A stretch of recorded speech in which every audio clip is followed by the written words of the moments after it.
ஒவ்வொரு தேர்தலின் போதும் ஒவ்வொரு விஷயம் பூதாகரமாக உருவெடுக்கும், மிகப்பெரிய பேசுபொருளாகும்.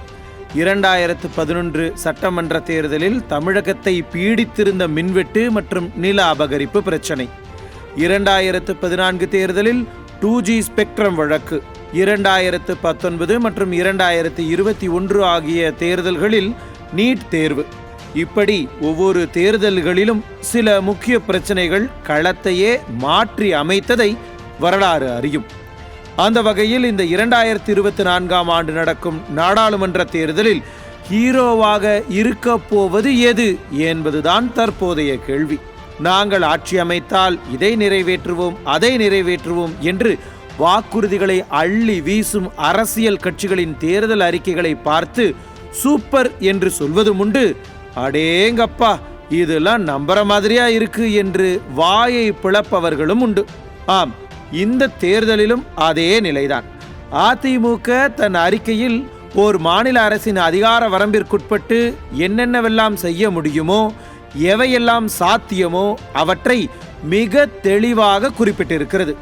அதுவும் பல்வேறு இடங்களில் மாநில அரசின் அதிகார வரம்பிற்குட்பட்டு வலியுறுத்தப்படும் என்றும் தெளிவாகவும் கூறியிருக்கிறது.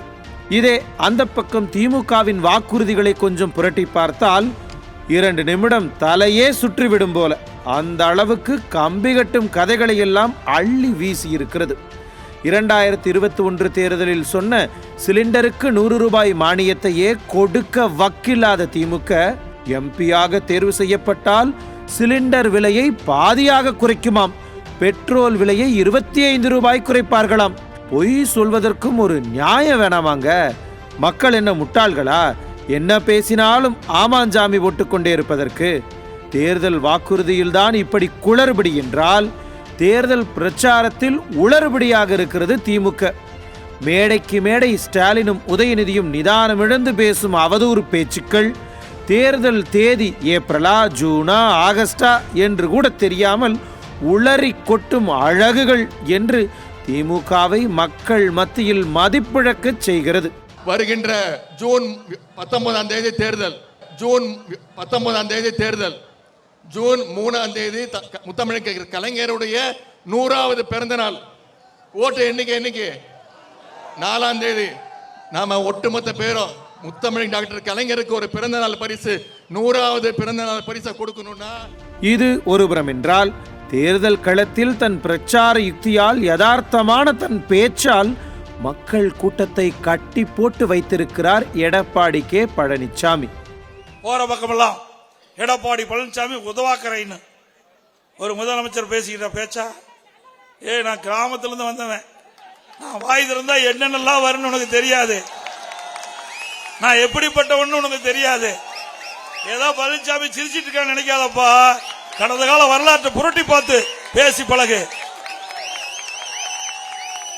நான் நாட்டிலேயே உதவாக்கர முதலமைச்சர்னா தமிழ்நாடு ஸ்டாலின் தான்.